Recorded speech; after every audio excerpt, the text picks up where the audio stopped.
A very good evening to one and all present here. A special thanks to all our viewers who are watching us on YouTube, Facebook, and other social media platforms. Welcome to Sangamam episode number 4. And today is a very special episode because we have a very renowned and a very energetic guest with us who will be sharing his experience, his expertise, and his interest with us. So may I request K. Srinivasan, who is the founder chairman of Prime Point Foundation, to introduce to the panel. Thank you, Priya. Welcome to Dr. Sam Petrodaji. He is joining us from Chicago. On behalf of Prime Point Foundation, e-magazine Presence, and Next Gen Political Leaders, I welcome all the people watching on the YouTube, Twitter, and Facebook. Prime Point Foundation was started in 2000, 20 years ago, with the purpose of creating communication and public awareness. We have 6 initiatives. On the suggestion of Dr. APJ Abdul Kalam, we started a digital-only e-magazine in March 2006, known as Presence, for a positive journalism. Till November 2020, we have published 165 monthly editions without break. And the very eminent scholars, very professors are involved in this initiative of Presence. And we are also having 5 more initiatives. Educational Loan Task Force is to create awareness among the parents and students on the educational loan schemes, particularly by the Government of India and various banks. So another prestigious and flagship initiative is Sansad Ratna Awards. That is also on the suggestion of Dr. APJ Abdul Kalam. That is to honor outstanding and top performing Lok Sabha and Rajya Sabha parliamentarians. So far in the past 11 years, we have given 75 such awards. As an initiative of, sub-initiative of Sansad Ratna Awards, we have also started Next Gen Political Leaders, where we are giving a training for the young and budding and politically aspirant youngsters to join the politics in future. Digital Journalists Association of India is another initiative to create digital journalism awareness.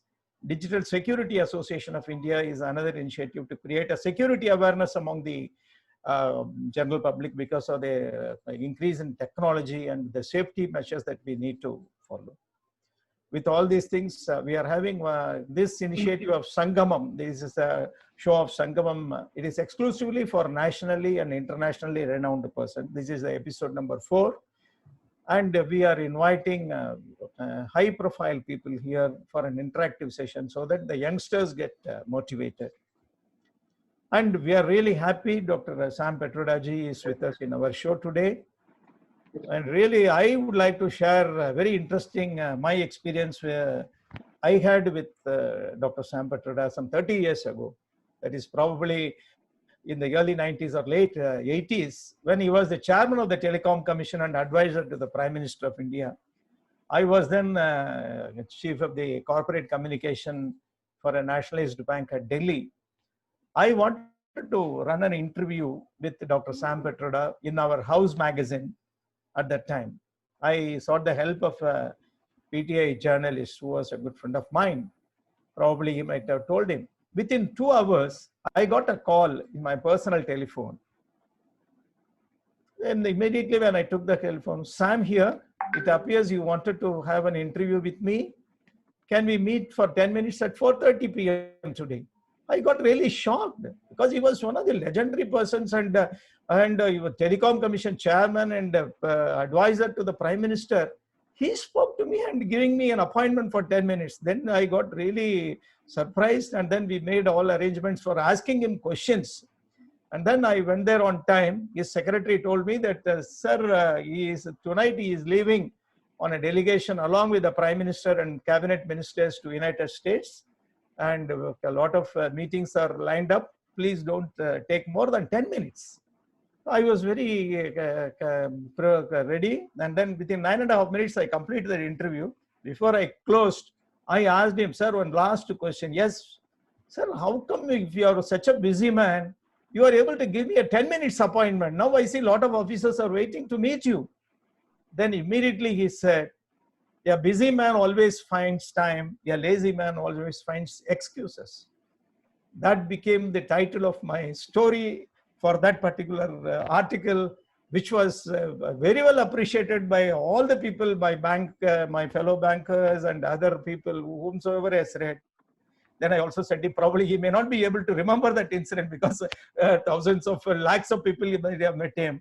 But I remember for the past 30 years, every time when I take classes for the youngsters, communication classes, I used to quote this incident, how a busy man, people saying that I don't find time and all.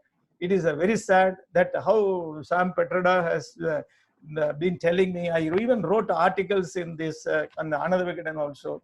From that time onwards, I used to keep a great watch on him, how busy he was, and how is that he has been successfully running the show. Really, we are greatly honored, Dr. Sam Petroda, that you are joining our show. And really, I'm happy. And I will join you back towards the end. I request Susan Koshi, Editor-in-Chief of Presence, to formally introduce him. And then Priya will take over. And then I will join you back towards the end. See you, sir. Welcome back. Thank you. Thank you, Mr. Srinivasan. Dr. Satyan G. Pitroda, popularly known as Sam Pitroda, is, as the cliche goes, someone who needs no introduction. Dr. Sam Pitroda is an internationally known and respected telecom inventor, entrepreneur, and policymaker who has spent over 50 years in the information and communications technology domain and in related global and national developments. Dr. Pitroda is recognized for initiating India's telecommunications and technology revolution of the 1980s. He is also called the father of India's computer and IT revolution. Dr. Pitroda is a recipient of the third highest civilian award of the Government of India, the prestigious Padma Bhushan. Internationally, Dr. Pitroda is known as a serial entrepreneur, having started several companies in the United States.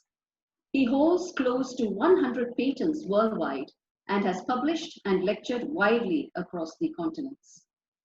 Interestingly, Dr. Pitroda has a skillful hand on the canvas with his paint and brush and had an exhibition of his paintings at Paris. As told, Dr. Pitroda joins us from his home in Chicago, USA, where he resides with his family. A very warm welcome, Dr. Pitroda. Namaste and Vanakkam to you from Chennai, India. Over to you, Priya. Thank you. Thank you very much. Thank you for the very warm introduction. And also thank you for all that Mr. Srinivasan and you all do in India. Thank you, sir. Thank you so much. This is typically an honor for all of us to be associated with you over this conversation. In fact, you have always stood as a superstar in the eyes of youngsters who look up to invention, who look up to creativity, and who look up to science and technology. And today we have the father of, who can be the father of creativity. So thank you so much for being associated with us through this show, sir. And let me just quickly share what would be the course of this show. So I will have a few questions with you so we can have it as a conversation. And then once this session is over, then I will hand it over to Mrs. Susan Koshi. She will be sharing a few questions which we have raised across industries from experts. And then we will have your closing remarks, and then we can end the show, sir. So this is the flow of it, sir. So can we start? Please. So agriculture being the spine of Indian economy, the backbone of Indian economy, and we having the best of technologies when it comes to the global arena, like we have best of brains when it comes to technical experts. Why is it agriculture is not able to merge with the technical support or the inventions which is available in the other countries? So why is it we are not able to merge in the technology with agriculture? First of all, thank you for asking a very important question. Unfortunately, when we think of technology, we automatically assume computers, satellite, software, microprocessors, digital. But there is a lot to technology than what looks sexy. There is great deal of technology in agriculture, whether it has to do with soil, irrigation, seeds, weather forecasting, marketing, distribution, delivery. I think we haven't really focused enough on agriculture technology, partly because most of our farmers are very small, partly because agriculture was seen as unorganized activity, though we did bring in green revolution.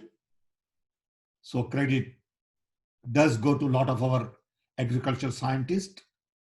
There was a time in India where people thought India will never be able to feed herself. Fortunately, today we can feed 1.3 billion people and we have surplus food. But we still have 200 million people in India who go hungry. In the process, we have really not paid enough attention to improving the income of our farmers. All the distress you see today in farming community has a lot to do with not having enough income to put their children through proper schools, to pay their loans. So I think we have a lot to do in the future to improve technology in agriculture. And there are very complex technologies that you need in agriculture. And there are a variety of views on this. One is that we need to go back to natural farming. Chemicals and fertilizers have really ruined part of our soil. Some people believe genetically modified seeds are no good. We also have to really focus on proper water management. So there are lots of issues in agriculture, but at the end of it, if we can't improve income of our farmer, that technology to me has no meaning. The biggest challenge is to improve income of our farmer because large number of people in India live off agriculture. And if they remain poor, India will remain poor. So the inequality keeps on increasing with modern technology. Technology gives opportunity for few entrepreneurs to make lots of money. And in the process, there is always this gap.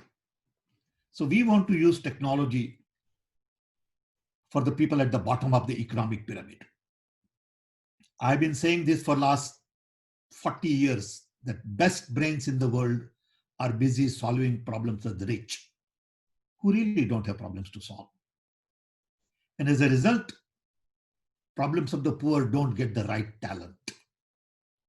We need more talent, innovation, entrepreneurship, creativity to solve the problems of the poor, including farmers. So it's a big challenge. So are there any measures which, I know it cannot just happen overnight, but are there any measures or any steps where we can actually, because we are about close to 75 years old now, like we are no more young country.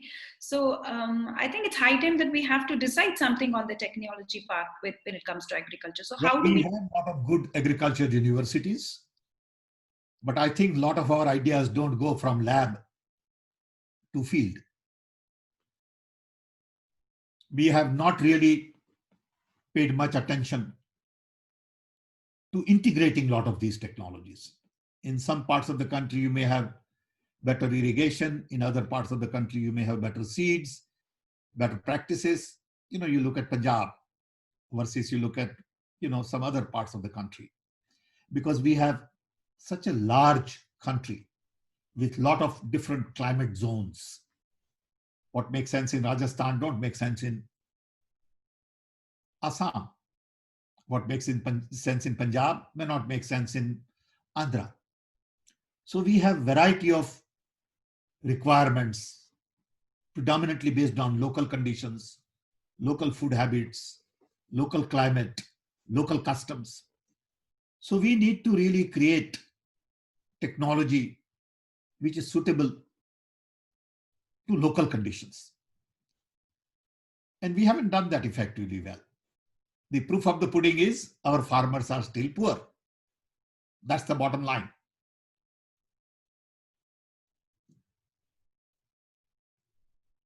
Right, sir. So when it comes to technology, we always have a fear with data security, particularly when it comes to common man. So is there a possibility that we can use technology with data security, or is there any scope for such a situation to arise ever in the future? See, first of all, we must accept the fact that information technology, communication technology, and the hyperconnectivity, which really brings in smartphone, internet together, really gives us three advantages.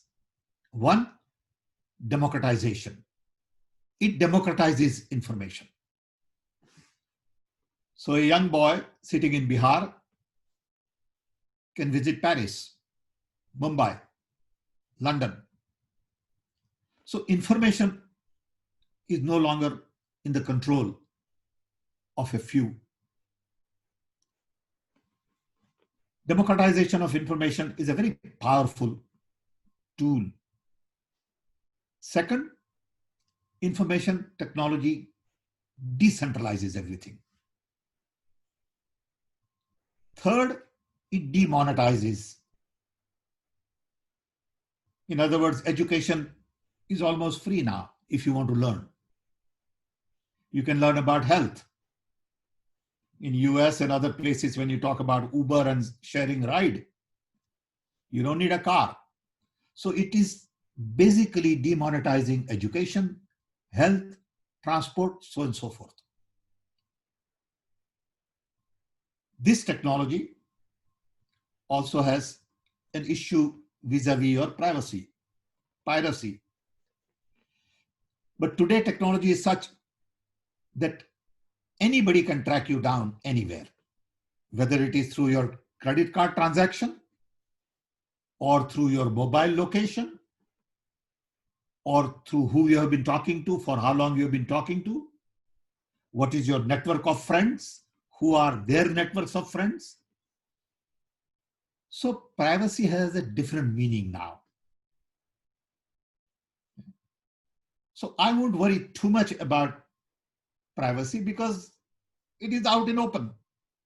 What you say is available to everybody. What you and I talk today, it will become global tomorrow. When you broadcast this, I have no control over it. So information brings about openness, accessibility, connectivity, networking, democratization, and decentralization. So accept the fact that in information age, life is going to be open, transparent, accessible. Of course, there are certain private issues vis-a-vis my personal health, wealth, family, that you need to keep private as much as you can. But cybersecurity is a big issue. Cybercrime is a big issue. It's like any other crime. People steal things from your house. They steal things from your computers. Can't stop it. You have to be one step ahead of them. So at home, we lock it. Then we prepare better lock. On cyber world also, you'll have to lock it and then they'll break that lock. So you have to come up with a better lock and the process continues. True, sir. Actually, very vividly answered. In fact, this is a screen, or this is a fear of a common man not to get digital, because they feel that their entire data and their information goes really very public. And thank you so much for making us understand now. Privacy has a different, definition altogether. I think that's what we all have to understand. It's like knife. You use knife to cut vegetables, and you use knife to kill somebody. That doesn't mean you can't use knife. True. And I'm sure knife would have been a technology some million years before. So absolutely could understand. So now just taking you back to 1980s, where you had actually started, getting that revolution of telecom industry, getting revolution in Indian telecom. And this concept of yours, this public call office, the PCOs. So how did all that come, sir, and how did it pop up, and how easy was it to get into implementation? And please share your experience on that. I had an opportunity to meet with Mrs. Indira Gandhi, then Prime Minister of India, in 1981, where I gave her a presentation on the fact that IT and telecom would change the face of India. I strongly believe 40 years ago that connectivity for a diverse society like ours is very important to bring everybody together. Different languages, different culture, different food, different customs. We are one of the most interesting countries in the world. The kind of diversity we have, nobody has. Our beauty is our diversity. And I thought if we can connect that diversity, so I take equal interest in eating dosa, misti dahi, Gujarati kadhi, and that becomes my world. My world expands. I can connect to anybody, anywhere in the country. And Indians do have mathematical mind, and software didn't require any factories and big asset to build a business. So when I gave that presentation at that time, Mrs. Gandhi agreed to move forward on it, and I got empowered. I got the political will that I needed to do something. But then one man can't do anything. I needed a lot of young talent. So hired lots of young people in CDOT, bright, young 23-year-old boys and girls, very smart, very capable, dedicated, trained in India, and fresh. And then we realized that at that time in India, we had only 2 million telephones. It used to take 10 years to get a telephone connection. We didn't have foreign exchange to go buy parts. So the idea was to really improve access to telephone as opposed to telephone. So in other countries, the idea was to improve telephone density, number of telephones for 100 people. My idea was to increase access to telephone. So give a telephone to a chai wala shop. Everybody can go there, make a phone call, pay 10 rupees. Fortunately, our weather is such that we don't have tons of snow all the time in all parts of India. So people can walk and call somebody saying, hey, walk about 500 meters because somebody has a phone call. And people in India, a little kid would do it. He'll run around and help. So that idea of STD PCO was really important for India. That's how we started. But the idea then was to develop indigenous resource, human capital, our own technology, our own software capabilities.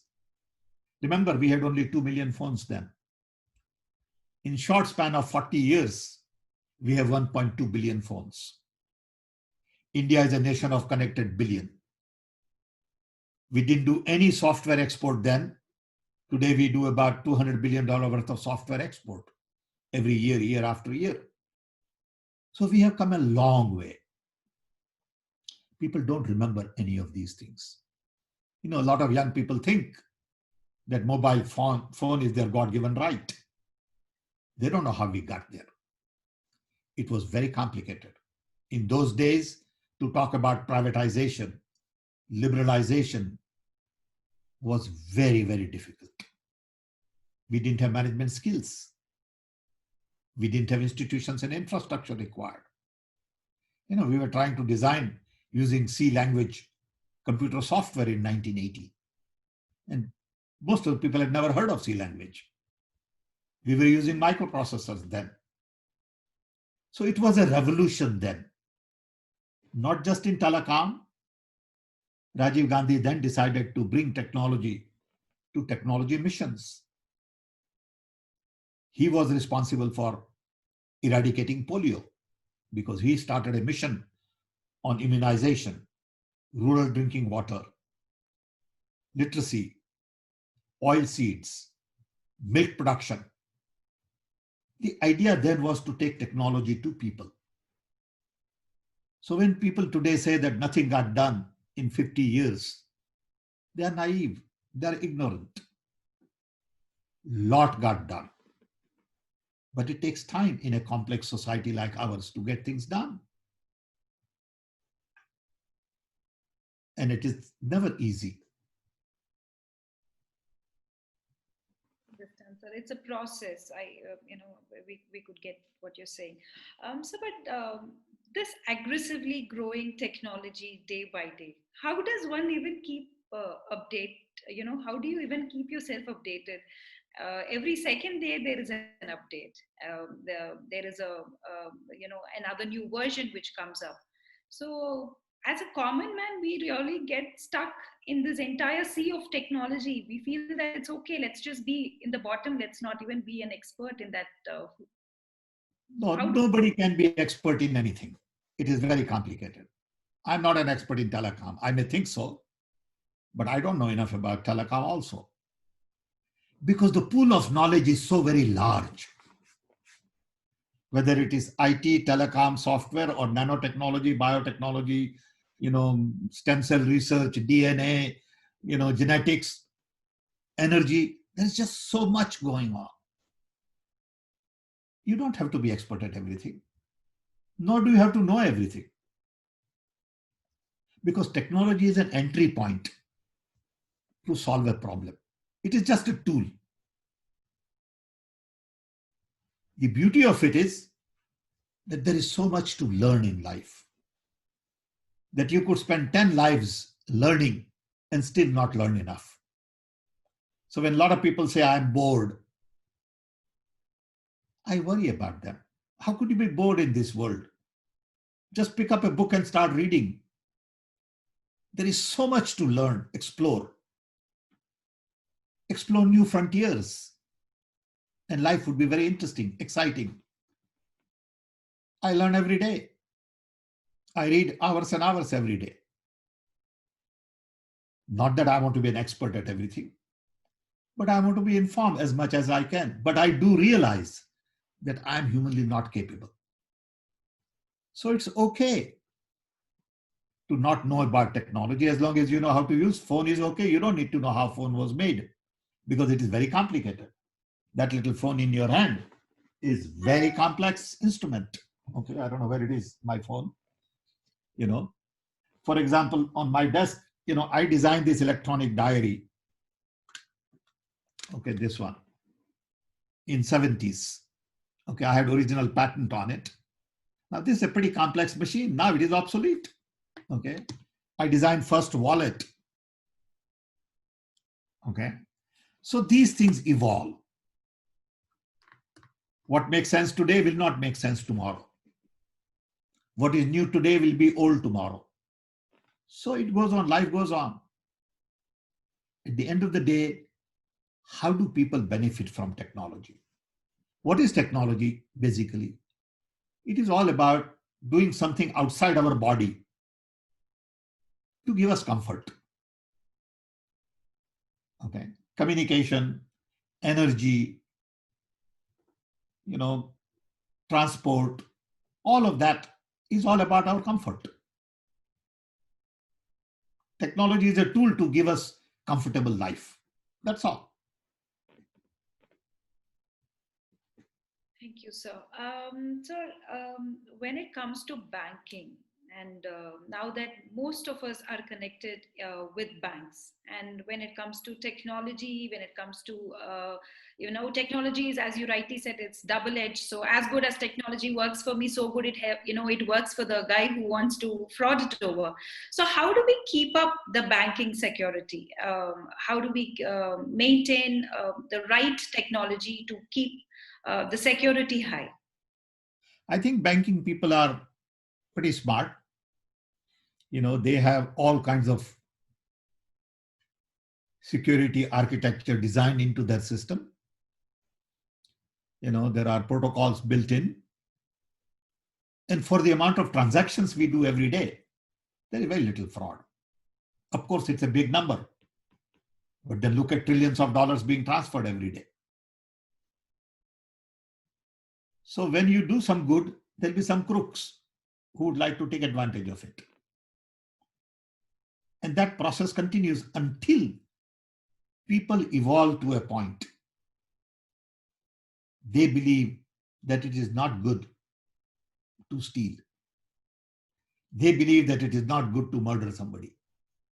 They believe that it is not good to lie.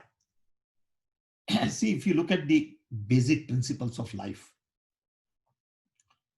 you can summarize that in 5 words: truth and absolute truth, trust, love, inclusion, which include diversity and all that, and freedom and justice. If you just look at these ideas, respect other human being, don't steal from somebody, then life would be simple. But people are not like that. People want to lie. They want to cheat. They want to take advantage of you. So you have those people, and you also have people who are honest, sincere, dedicated, trying to help people in the society. So you have combination of all of that. And that's what diversity is all about. Right, sir. So the quantum of transaction which happens in that, in comparison to the quantum, the amount of fraud which is being done is not Very small. Yeah. Very small, insignificant. And it is calculated in the cost. Okay. So let's say the fraud is 1%. Even if it is less, probably it's less. Okay. That's already calculated in the number of transactions. Remember, world over, trillions and trillions of dollars get transferred every day. Trillions every day. Okay. In the stock market, between various countries, in banks, in local transactions, in business transactions, it just goes on and on and on. And it's all instant. Okay. When you want money, you want it now. It's not like past that you have to wait for 4 days to get your money. You want it immediately. See, the beauty of today's communication is distance is dead and time is instant. I can talk to you in India as if we are together.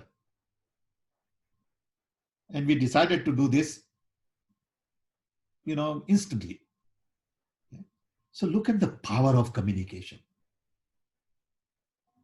I have grandchildren who live in California. Now, because of Corona crisis, we are locked up. My wife and I are locked up in Chicago. For last 9 months, we have not left our home at all. We don't drive. Somebody drops off all the food. We are at home. But every day, at least 2 or 3 times a day, I talk to my grandchildren on video. Just before they go to school, they have to talk to me. Dada this, Dada that. I'm going to do this. Then they come back from school, they have to talk to me. Coming back from school, on the way in the car, they have to talk to me. What a powerful vehicle to connect. So communication has changed everything. It has changed our relationship, our home, our work, our banking, our business, education, health, We are going through the biggest transformation in the human history. Remember, for the first time in the world, all 8 billion people are connected. Never happened before in the human history. To me, it is a bigger invention than fire. Last event like this was when language was invented 15,000 years ago. Now this is a global language. Anybody is connected to anybody, almost free. I mean, we do all this conversation almost free. Look at the power of that. We have not understood that. So for the first time in the human history, everybody is connected. What does this connectivity mean to the world? I'm just finishing a book on redesigning the world. The world was last designed after World War II by US, which gave birth to UN, World Bank, IMF, NATO, WTO, GDP, GNP, per capita income. All of that is obsolete because of hyperconnectivity. What is the new design? So I've been thinking for the last 5 years on this. Saying now that we are all connected all over the world, can we go on with the same design which was done 75 years ago? Or we need to think of new design? And when you look at this connectivity and power of connectivity, you begin to think that borders have no meaning. What you see in the world today is a knee-jerk reaction. I'm Hindu, I'm Muslim. It's all bogus. We are all same. At the end of the day, only two things matter: planet and people. There is no third thing. Are we taking care of our planet? Can we breathe well in Delhi? Are we ruining our forests, polluting our rivers, killing our fish, taking care of global warming? Because I always say that when I was a kid, my grandparents gave me a planet which was poor, clean, okay, and simple. I am giving my children a planet which is polluted, complex, okay, and rich. So I got to take care of planet first. I need planet. Planet doesn't need me because planet has many lives. Human is one. There are fish, animals, dog, everything. So planet don't need people. People need planet. Are we taking care of our planet?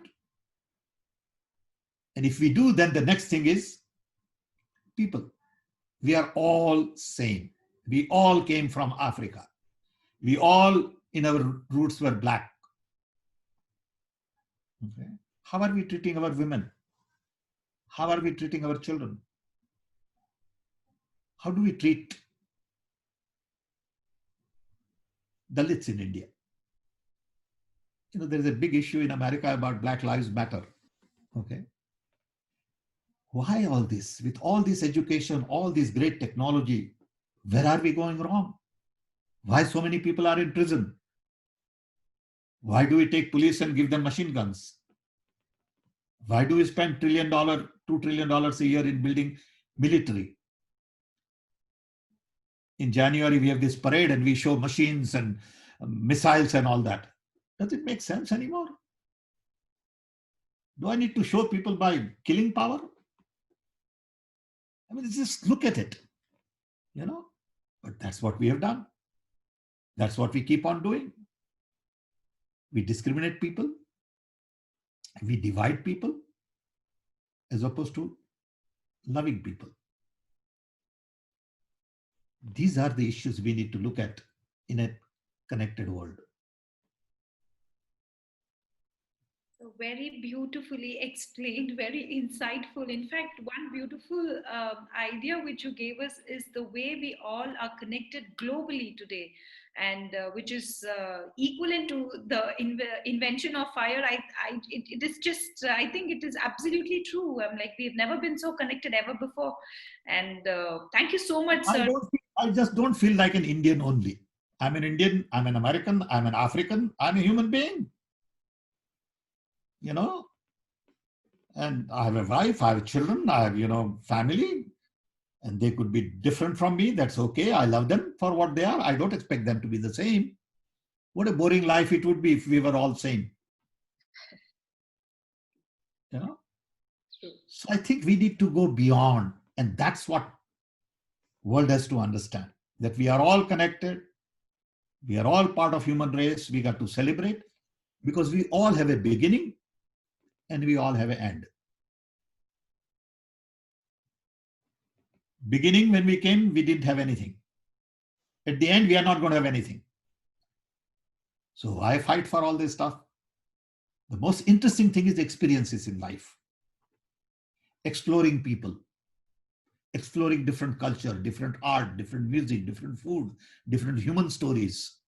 That's what the journey is in life. Journey is not about collecting money. What a sad thing it would be if you spend all your life collecting money and not explore human beings. Very true. And you have very rightly given an example of your grandson, sir, because my next question was in relation to the education system of India. Sir, how would you rate, or I wouldn't say rate, how would you see the education system in India? And if there are three things which are very pivotal, which have to be changed or altered, what would you suggest, sir?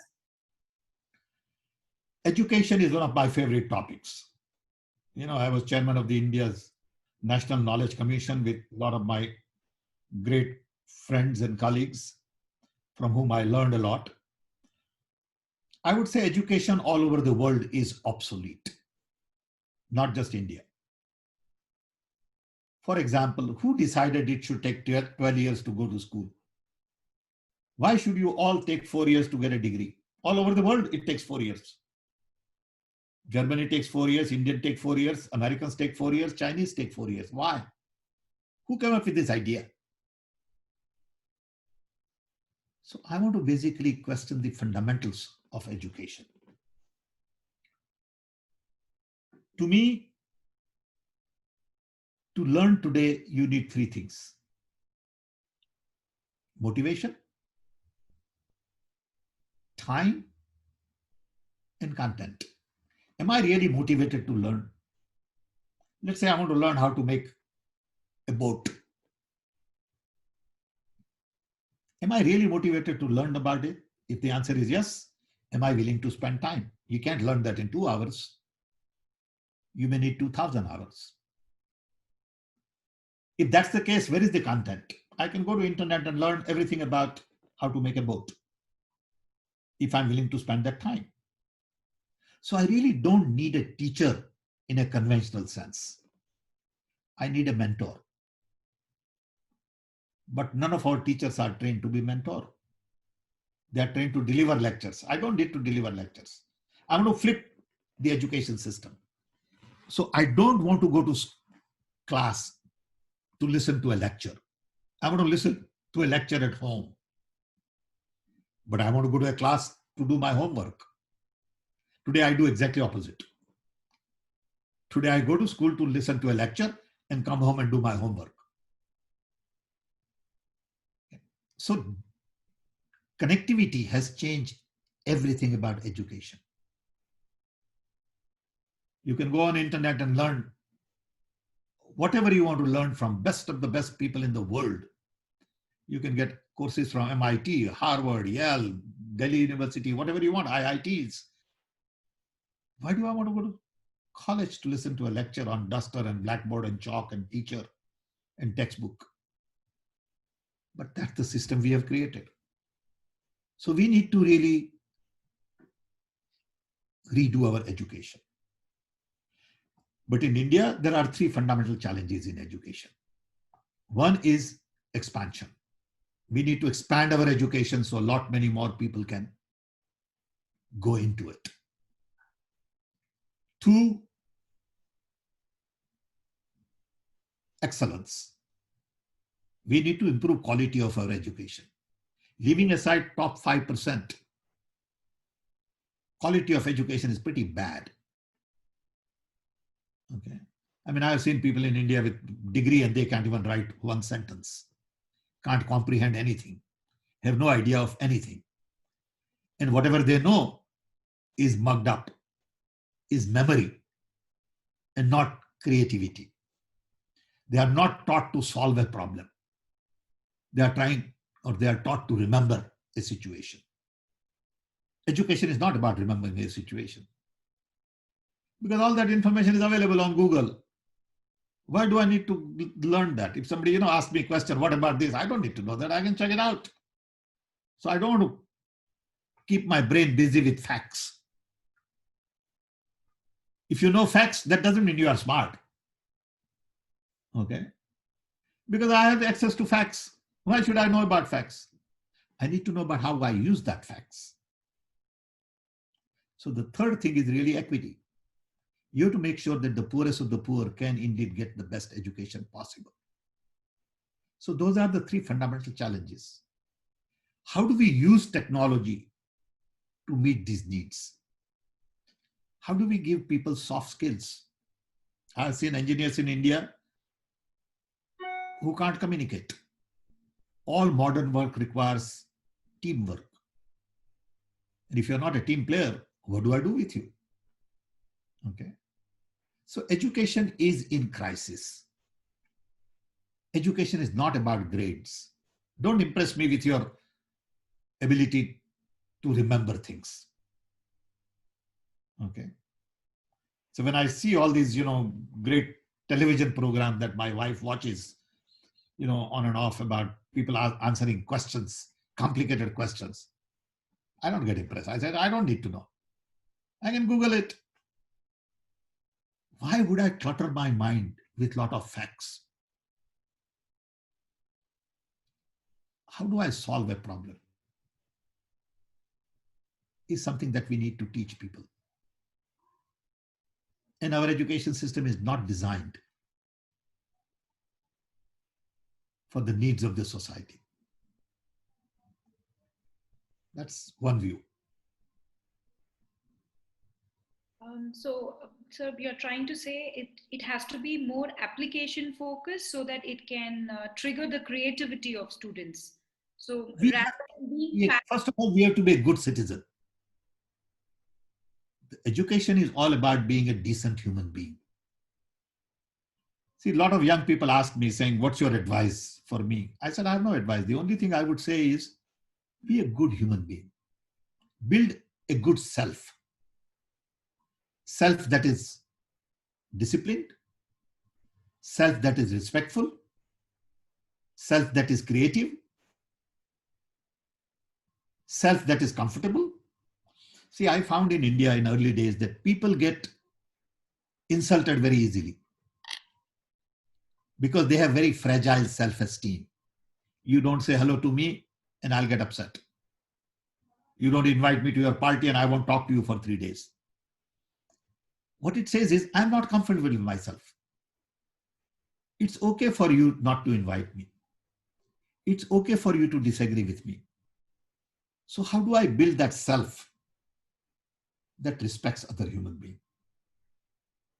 How do I build self that is comfortable, rational, uses scientific thinking and not voodoo science? That is the need of the hour in education. We may have a PhD and who believes in some crazy, mythological way of behaving. That's his privilege. But I would say that's not the kind of education I'm looking for. Okay. I want somebody who respects other human beings. Go back to fundamentals, character, truth, trust, love. What is life at the end of the day? Somebody asked me, he said, what are the most important things in life? And I said, look, from my viewpoint, 3 things. First is love. I got to love everything. I got to love other human being, love my family, love my book, love my, shoes, love my shirt, love my jacket, love my everything. I got to love that flour, love my dal. Okay. So I got to learn to love things. To work, I got to be immersed in work. All my life, work is the prime activity.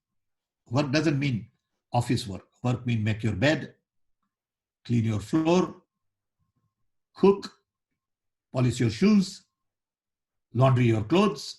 It's all work. Okay, get engaged. Even today, at the age of 78, I sweep floor every day. Every day. I make my bed every day. From Dr. Sam Pitroda that he polishes his shoes. Of course I do, because that's my shoe. I love it. Okay, I love it. It's my shoe. That's my work. Okay. But anyway, and the third is fulfillment. Are you fulfilled? Are you happy doing what you do? That's what life is all about. So talking about the ethical aspect when it comes to education, so, we had an opportunity to do a program for the new education policy which has come up, which has given much of its emphasis, which has emphasized much on application of knowledge with, ethics in, in personality development. So what is your view on it, sir? How did you get time to have a look on the new education policy? I don't pay much attention to policies because there are lots of good policies who don't get implemented. Okay. So I think as a policy document, it's a good document. But so what? We had many policy documents in the past. Just go see what is happening in school. Education has to really focus on fundamentals. Democracy, freedom, human rights. Okay. Those, you can have the best policy in the world. Okay. So I think it all depends on where you come from, what you believe in. What you believe in is very important in life. Okay. We had an opportunity to talk to Dr. Sivathanu Pillai, and so I'm just trying to relate the similarities. I'm just trying to pull out the similarities between your conversation with him. So, though we expected him to talk much on science and technology about rocket science, but he again came back to humanity. He came down to ethics. He came down to commitment. He came down to personal development. So that's the same thing we get to hear from you also. So I feel it's when we talk about science and technology, doesn't mean that you really don't have to forget about the basics. So you have time and again been explaining us about having a strong basics. That's the most important part to build your construction over that. So that was very, very clear and straight. So thank you so much for that answer. So I'm having a last question and then we can get into the question answer session. As you rightly said, that technology gives way for transparency. And technology has been very effectively utilized, optimum utilization when it comes to corporates and other industries. So why is it when it comes to governance or when it comes to the governing or the government per se, why is it the technology is not optimally used?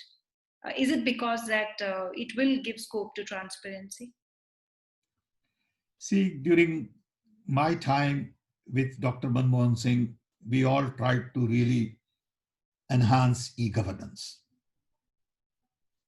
improve technology for security, police, courts.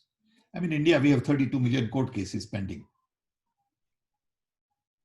It takes 10 years to get justice sometimes. With technology, we can clean up all that stuff and we can give justice in 12 months. Possible to do it. Nobody wants to do it because you lose control. Okay. In India, with all the IT expertise all over the world, we still use Nadawali file. Now people will send me a file. Why do you need a Nadawali file? You should burn all those files one day. And everything should be digital. You talk about all this great digital India and all. And then you go to anybody's office, stack of files are lying on the top desk. Who are you trying to fool? Okay, why do you lie that you are a digital India? Get that file out. Get Nadawali file completely out, burn it up, and say nobody in the government will use handwritten file anymore. Then you'll have digital India. Okay. So I think we say something, we do something else. We don't mean what we say, and we don't say what we mean.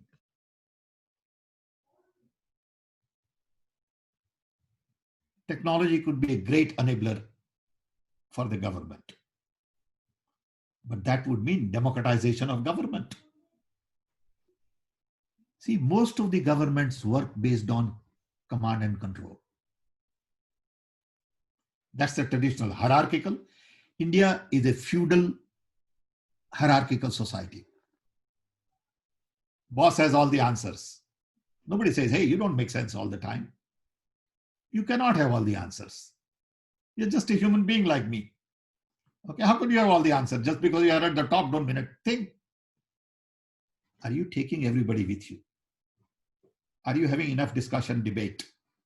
Or you think you know it all? So, in a hierarchical and feudal society, you have command and control architecture. Hyperconnectivity requires a different architecture. Hyperconnectivity requires collaboration, cooperation, communication, co-creation. So when you have an education issues, your main customer is student. Nobody talks to student. Politicians and teachers decide. Your customer is your student. Have you talked to the student? What do students want? So I think we are not doing enough consultation in the government today. And technology requires a lot of consultation. And government will lose control, they think. I don't think so, but that's what they think. That's why nobody uses technology. File, it could be secret. You can just write something and close it up and nobody will see it. Okay. And when I became chairman of Telecom Commission. 5 years or above. Huh? Unfortunately, we are following this for 75 years. Hope this may cover. It takes. I'll give you an example. When I became chairman of the Telecom Commission, after 10 days, I got a call from Prime Minister's office that there is a complaint that chairman does not clear all files. Okay. So I said, what do you mean? He said, there's a lot of files in your office you are not clearing. I said, I'm not a clerk. I'm not going to clear files. Let somebody come to me, discuss it, and we'll give a decision and let him do a file. My job is not to do file clearing. But the mindset is, you sit there, you read all the files and you do some noting and this and that. You got to have a broader mindset. You got to think about strategies. You got to communicate to people. You got to reach out to everybody. And that is a different way of operating. Okay? And technology will change all that. And nobody wants to do it. I mean, you take 32 million court cases, you computerize all the court cases, you get rid of all the files in the judiciary. We computerize Delhi courts. And Delhi courts has rooms and rooms full of files. We put that all in a small box. You could free up hundreds of thousands of square feet of space in the heart of Delhi by putting all this in a digital box. But that requires judges to change. That requires system to be open. Nobody wants to change. If you do that, you can say, okay, these cases are all similar to land acquisition. These are all similar to family dispute. These are all similar to violence. Clean up everything, it will be done. In 1 year, you can do justice. You can do it. Maybe 1 year would be 18 months, but not 10 years. Technology is here, not a rocket science. Who wants to do it?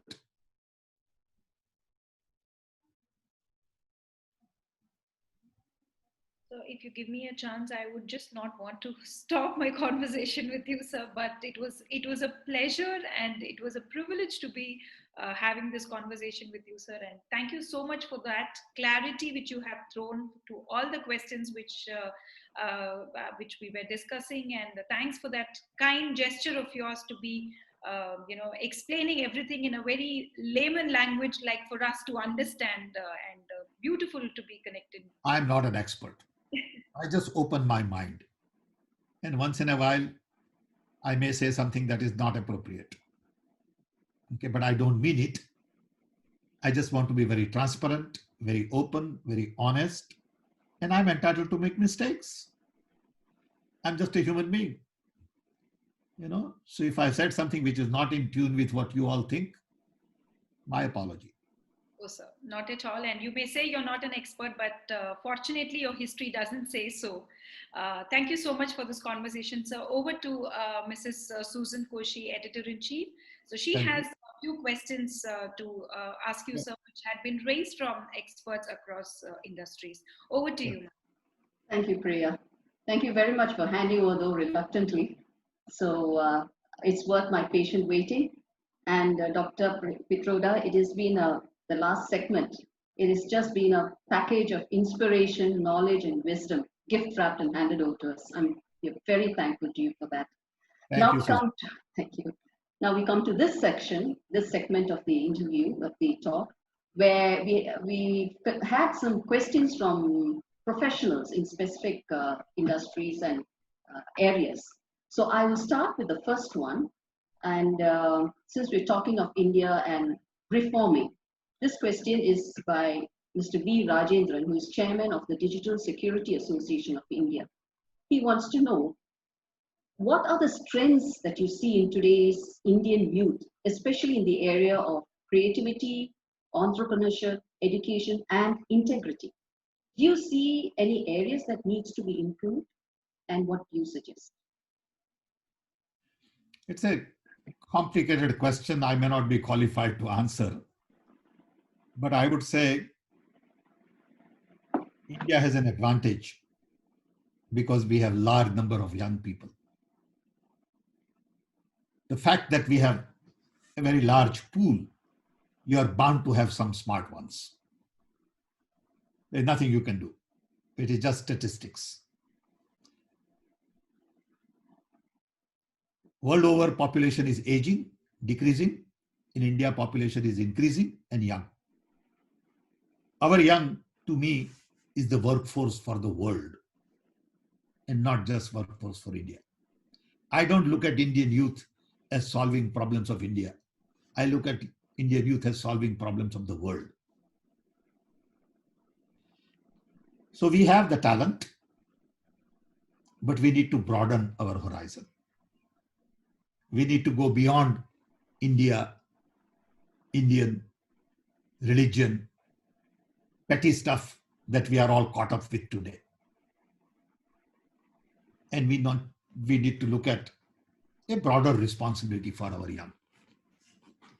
We need to solve problems of the poor, not just in India, but all over the world. When we solve agricultural productivity in India, we'll also solve agricultural productivity in Africa.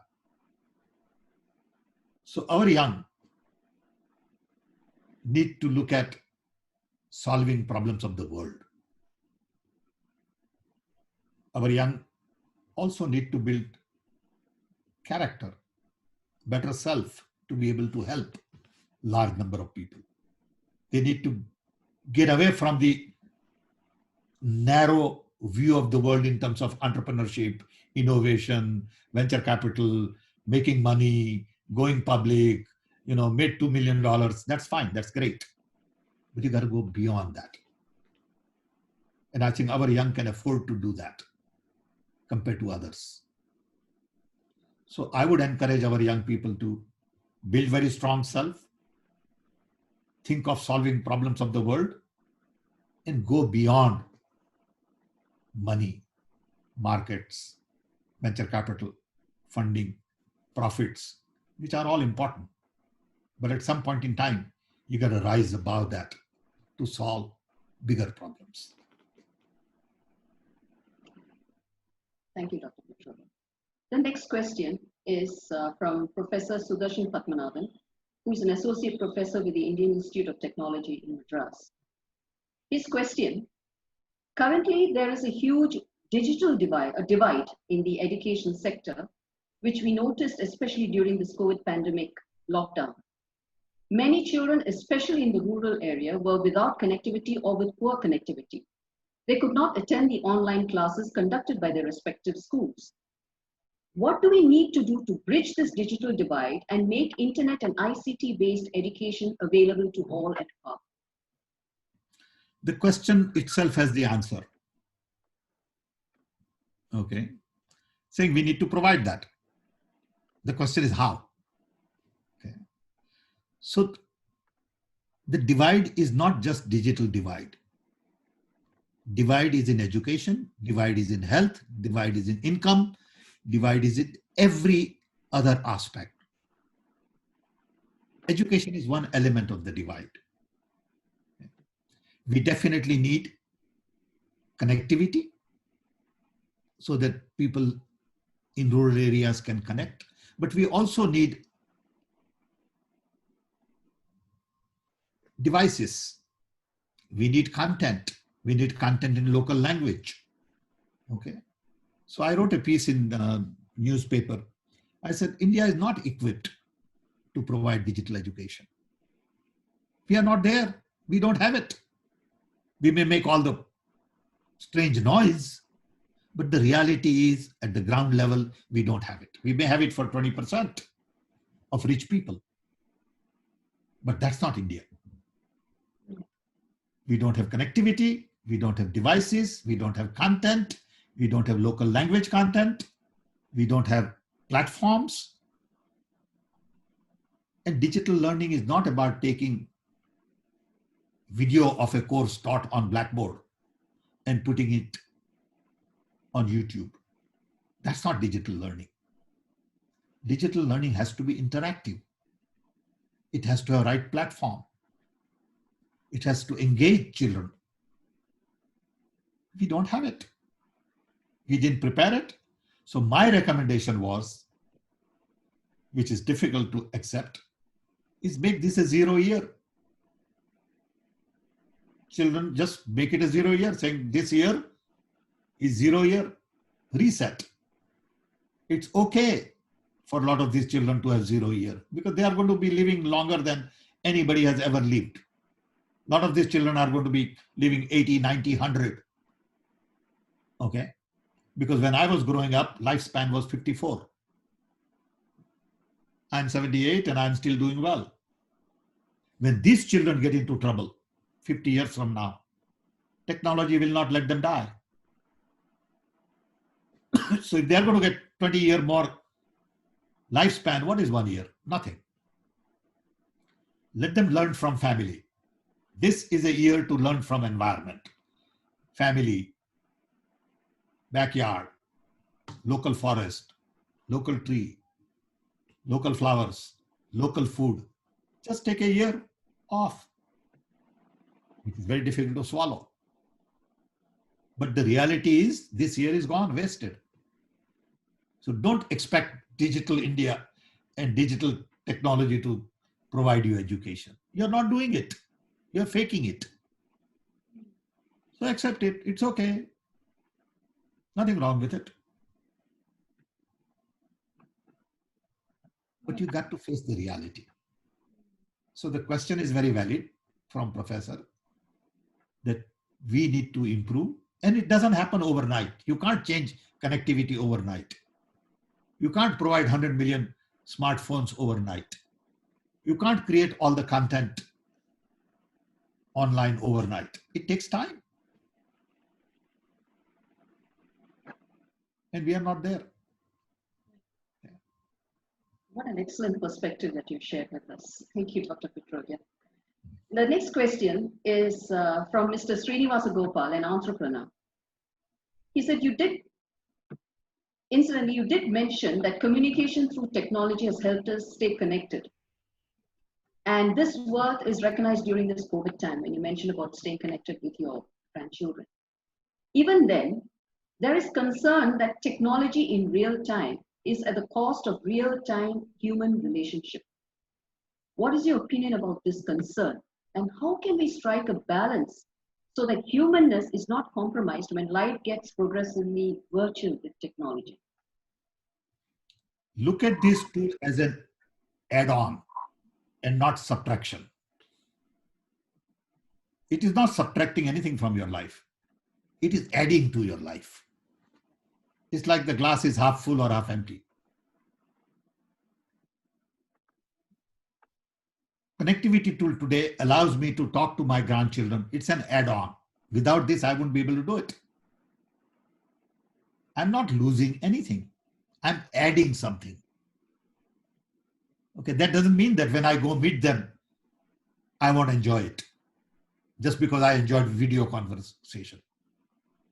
You know, they are dying to see me personally. And when we meet personally, we'll be back to human contact. Okay.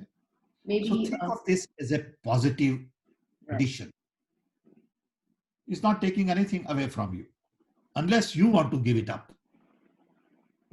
You say, I'm not going to meet my grandchildren anymore personally. I'm only going to talk all my life on video. That's your option. Okay. One need to exercise one's will. Yeah, so I would really look at this as a glass is empty or glass is full. No, and add on. It's a new tool. The next question is from Professor K. Pravakar, a management professor.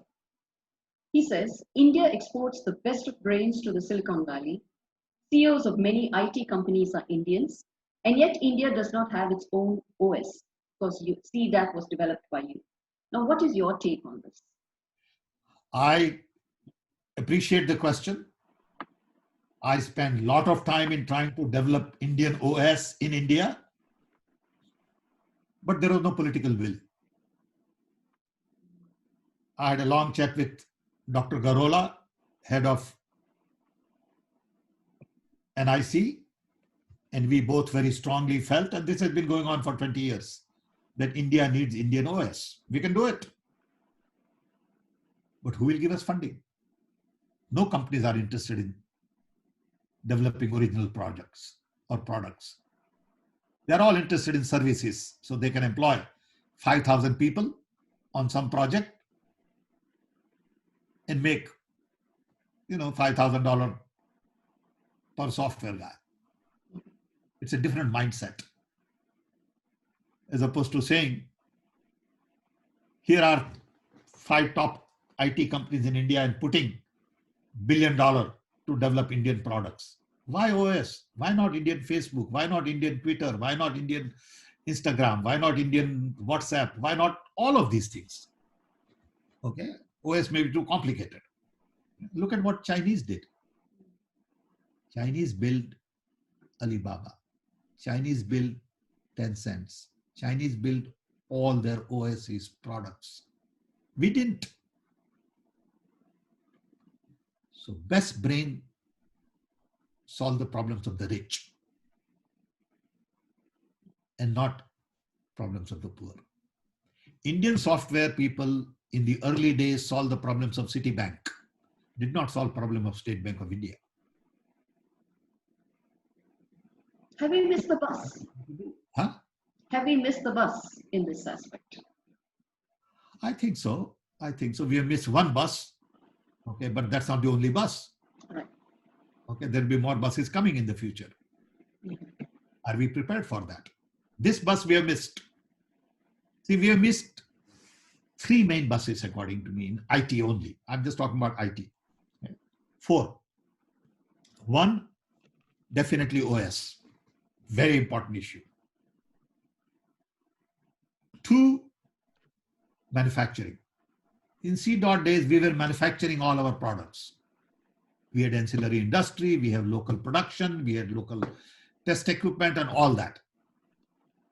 We lost all local production. Now it is 0 almost. And we are building it up with, some kits coming from China to assemble phones and all that. But that's, to me, is just token right now. Okay, because the value addition is very little. 3rd, we missed the boat on all social media. Okay. Every social media we could think of, we should have had. In fact, 15 years ago, I wanted to design Indian Twitter. Can do it in 2 months. Okay. In local language, because if I'm in Andhra Pradesh or I'm in Gujarat, I don't need to know about the world. I need to know about my world. Today, I'm connected to the rest of the world and I have nothing to do with them. But I take great pride in talking about, what happened in Russia and what happened here. You don't know what's happening in your backyard. So I would like local Twitter. I'd like Twitter in Gujarat, which looks at Gujarat problems, Delhi problems, So if I have a pothole which has killed 2 people in Gujarat, I want to know that first. I don't know about the pothole in Moscow. Okay. So we missed that boat. And we missed a boat on 5G. We could have done, we had all the expertise on 5G. We missed that. And I'm sure there are many more also, but I'm just giving you an example. So whosoever asked the question on OS, I appreciate that. I agree with him. And we need an OS. A country of 1.3 billion people need everything of our own. Everything. And that's what Chinese decided to do. And we didn't decide to do that. Okay. The next question, incidentally, since you mentioned about 5G, this is by T.N. Ashok, former economic editor of PTI Delhi. He says, given the high rate of obsolescence in the telecom and IT industry, how do you foresee the future of technology, including 5G or 6G, and also maybe a single remote replacing multiple devices in the next, say, 10 to 15 years? Well, technology is always evolving. 2G, 3G, 5G is just a name. Mm-hmm. Technology is evolving in nanotechnology, it's evolving in biotechnology, it is evolving in stem cell research, okay, it is evolving in chemical industry, and we need to be on top of it. Why? Because it reduces cost, improves productivity, efficiency, gives us better markets, designs new products and services. And a country of 1.3 billion people ought to be on top of everything. We are not a banana republic. We have great talent, lots of young people, and we need to think big. So it's okay for technology to get obsolete in 18 months, 2 years. That's a way of life. Okay. And we have to accept that. But we are not prepared today to structure our organizational architecture to take advantage of technology. We don't have even a fab in India. Okay. A country of 1.3 billion people tried to set up a fab, couldn't do it. Nobody was interested in, nobody wanted to invest. Okay. So everybody has still trading mentality. How do I make money quickly and not take risk? Okay. I mean, look at all the venture capital funds are predominantly from abroad. India has a lot of wealth, but India doesn't want to risk capital. Risk capital is coming from outside. So the rewards will also go to outside. Okay, you can't say I want reward, but I don't take risk. So our people are not taking enough risk. Because if they can make money by importing products, jazzing it up a little bit, charging more, or hiring 100,000 software people, put them, somewhere in various companies and make 10,000 more per person, why not? It's an easy way to do it. That's why we have not developed products enough. And they all know it. I'm not saying anything that is not known. They all know this. They are all smart. Okay. That brings me to the final question, which is by Mr. Kotur Badri, a former general manager with Canara Bank. And incidentally, you did cover this related area about data theft and privacy in the earlier segment of Q&A. This question is a related one. How safe is it to use devices that work on AI technology? For example, Alexa, Siri, Spotify, etc. And how can the common man who has little technical knowledge safeguard himself from threats like virus, malware, and hacking while using these devices? First of all, these devices do monitor what you do. We all know that because it's in your home. They're putting it in your home free, so they want to know your lifestyle, so they can sell your data. So that's the way it is, and you have to accept that. Whether it's Alexa or Siri, it's a tool. That tool is monitoring what you do, and that tool is understanding you, trying to understand your behavior, your buying patterns, because everything today is based on market. When I go to Google for search, they want to know what am I ready to buy next. Okay. So everything, all intelligence today is going on to clicks. The best brains are solving mundane problems of the world, which is how do I get more clicks? How do I get more ad? How do I get this? And there are PhDs working on this, rightfully so. Okay. So companies are valued at billions and trillions just on eyeballs. So all devices planted monitor what you do. Safe, it depends on what you call safe. They're not going to come in your house and steal your gold, but they're going to steal something that they think is gold to them. Okay. But that's the way life is today. Security, safety, cyber security is a very important issue. It will remain an important issue. We are not going to solve that issue. Okay. If we get smarter, cyber gundas will get smarter. Okay. When we get a little more smarter, they'll also get more smarter. The key is, can we keep one step ahead of them? The day they are one step ahead of us, we got a problem. Until then, the race continues. You can't breathe. You can't stop and say, okay, I'm done with security. I'm not going to do any more.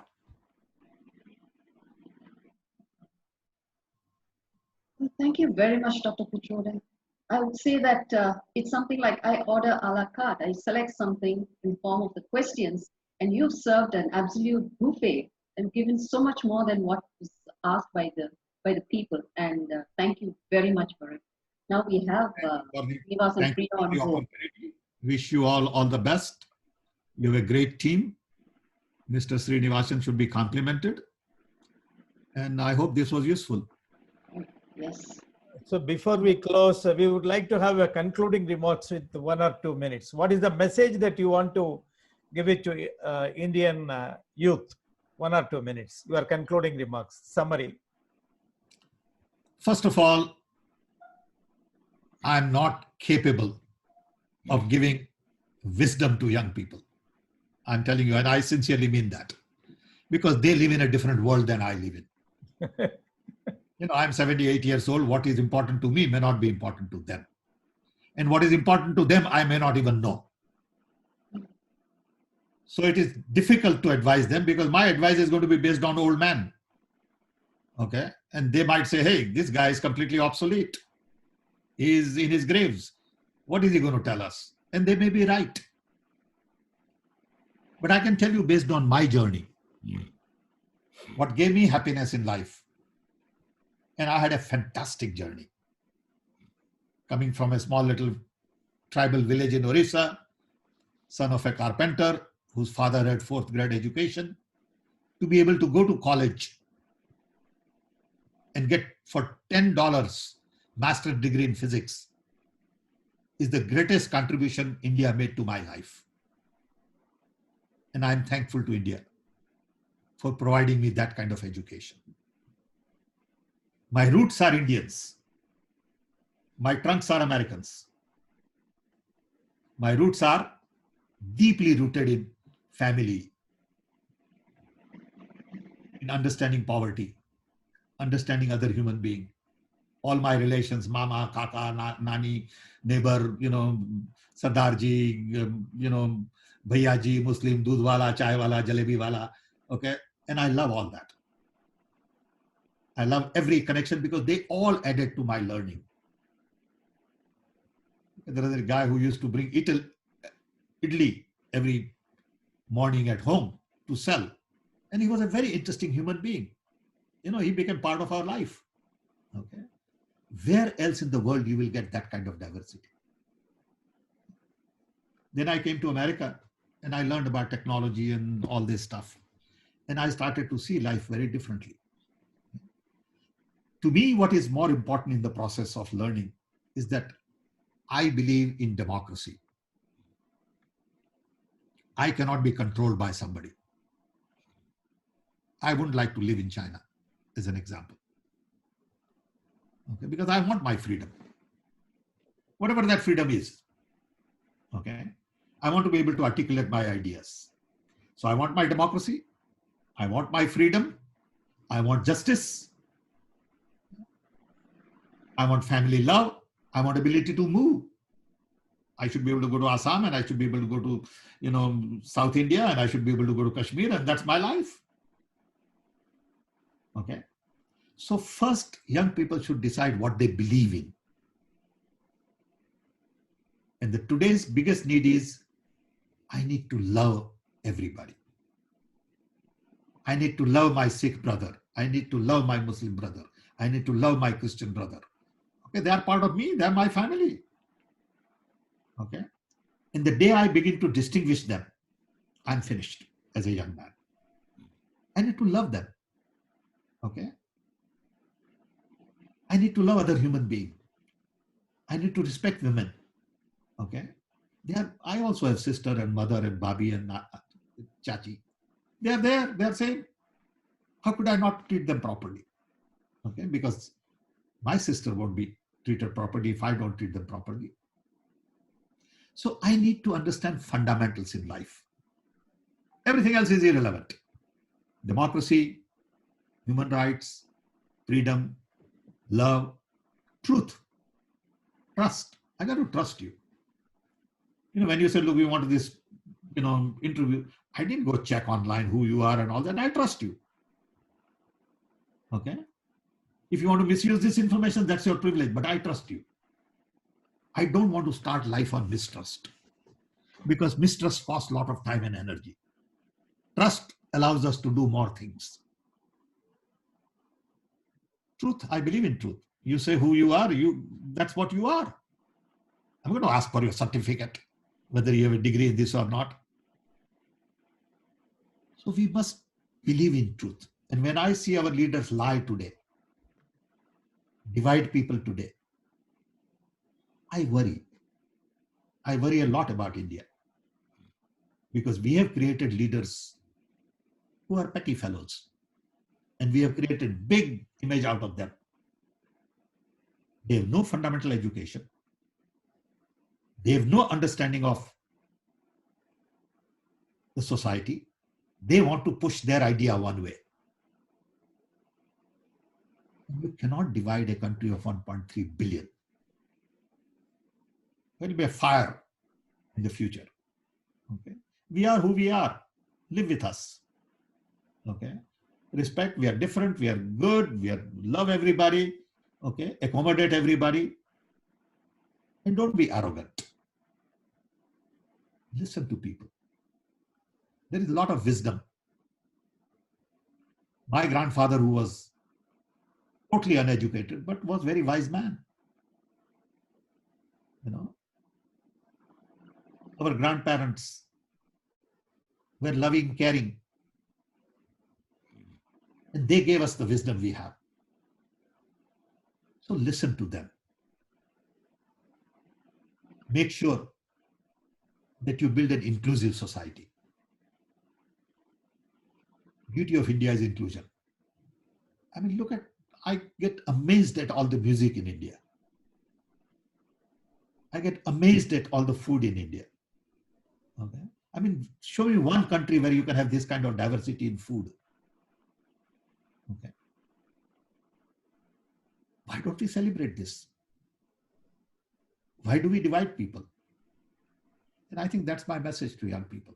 You have to remember that you are the future and don't other people decide your future.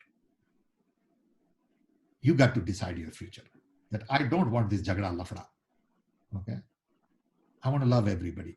I want to enjoy my diversity. I want to celebrate India's freedom. I want to be democratic. I want to be able to speak up. Okay. You cannot buy me out. Okay. You cannot, I'm courageous. Okay. You cannot generate fear in me. I have the courage to fight because I stand for truth. That's, I mean, I've said differently, but that's how I would look at it. So thank you very much, sir, with your message. Love everybody and celebrate the diversity is your crux of the message. Really, we take it. And I also I invite Srinivasa Gopal, who has been supporting Srinivasa Gopal, come on the screen, and he has been supporting us for the technical support he has been giving. And definitely we enjoyed, and it is a great honor for us to have you with us for this wonderful show.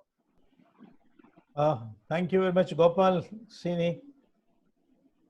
Thank you very much, sir, for sparing your very valuable time. And really, we compliment you. And we would like to be in touch with you forever. And we would like to seek your guidance also. If it helps younger people, if it helps conversation, if it helps, definitely, we'll make it. We want to reach out to the younger people. We want